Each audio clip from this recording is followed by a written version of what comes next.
22 अप्रैल 2025 Islamic आतंकवादियों द्वारा कश्मीर के पहलगाम में 26 यात्रियों को, जिनमें लगभग सारे लोगों को हिंदू होने की वजह से मार दिया गया। देश के हर कोने में आक्रोश उमड़ ही रहा था कि सीसीएस की मीटिंग के बाद भारत के फॉरेन सेक्रेटरी विक्रम मिस्री ने 23 अप्रैल को इंडस वाटर ट्रीटी को सस्पेंड करने की अनाउंसमेंट की और साथ ही साथ अन्य एक्शन भी अनाउंस किए। पाकिस्तान ने भी कुछ देर कटोरा साइड रख के इसके रिएक्शन में शिमला एग्रीमेंट को सस्पेंड कर दिया। शिमला एग्रीमेंट आखिर है क्या?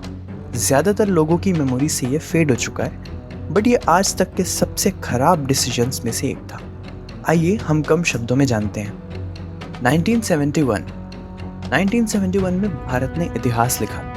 बांग्लादेश का जन्म हुआ और 90,000 पाकिस्तानी सोल्जर्स को कैप्चर किया गया। इंदिरा गांधी एक ऐसी लीडर थी जिन्होंने भारत को नए सम्मान तक पहुंचाया और निक्सन व चाइना के प्रेशर में भी नहीं झुकी।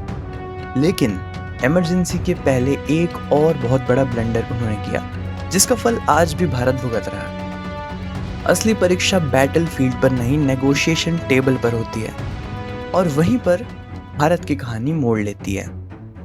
शिमला 1972। 1972 की जुलाई में एक ऐसा समझौता हुआ जिसने साउथ एशिया के नक्शे को स्थायी रूप से डिफाइन किया। आइए हम एग्रीमेंट के कुछ मुख्य पॉइंट्स को देखते हैं। पहला, सीज फायर लाइन का नाम बदला गया। 1971 के वॉर के बाद बनी लाइन को लाइन ऑफ कंट्रोल यानी LOC डिक्लेयर किया गया। लेकिन प्रॉब्लम ये थी कि LOC टेम्पररी थी। ना पाकिस्तान ने इसे फाइनल बॉर्डर माना, ना भारत ने। सेकेंड, दोनों देश ये कमिटमेंट करते हैं कि सारे डिस्प्यूट्स सिर्फ बायलैटरल टॉक से ही सॉल्व होंगे। कोई यूनाइटेड नेशंस या थर्ड पार्टी मीडिएशन नहीं होगा। भारत के फेवर में ये जरूर लगता है, पर इसका मतलब था कि कश्मीर का इशू अब ग्लोबल फोरम पे उठाना मुश्किल हो गया। ऑल्दो पाकिस्तान ने हमेशा इस पॉइंट को वायलेट ही किया है जब उसने बाकी इस्लामिक देशों से कश्मीर पर कमेंट करने की भीख मांगी है। थर्ड, भारत 90,000 पाकिस्तानी सोल्जर्स को गुडविल के नाम पे रिलीज करेगा, बिना किसी स्ट्रॉन्ग रिटर्न सेटलमेंट के। ना पाकिस्तान से टेररिज्म पे बाइंडिंग प्रॉमिस लिया गया, ना कश्मीर पे सॉलिड कंडीशन रखवाई गई। सुअरों पे भरोसा करना उनकी नहीं, हमारी गलती है। फोर्थ, कैप्चर्ड टेरिटरीज रिटर्न कर दी गई। सिंध और पंजाब का वो हिस्सा जहां तक भारत की आर्मी घुस गई थी, उनको भी वापस कर दिया गया।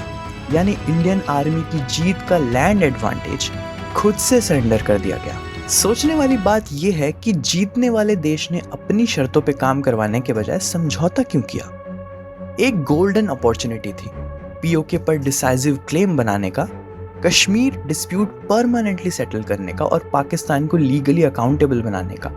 लेकिन भरोसा किया गया एक वर्बल प्रॉमिस पे, एक रिटन एश्योरेंस भी नहीं, बाइंडिंग क्लॉजेस नहीं, और रिजल्ट भुट्टो प्रॉमिसेस भूल गए और भारत अपना स्ट्रॉन्गेस्ट नेगोशिएशन कार्ड खो बैठा।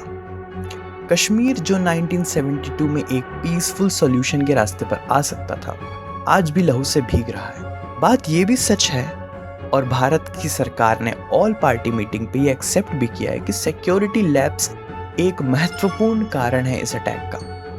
लेकिन आज जो हमें वृक्ष दिखाई दे रहा है, उसका बीज 1972 में ही बो दिया गया था। पुलवामा का अटैक, उरी का हमला और अब 2025 का पहलगाम नरसंहार, हर वारदात हमें याद दिलाती है शिमला एग्रीमेंट में जो चूक हुई, that was the biggest blunder post a war victory.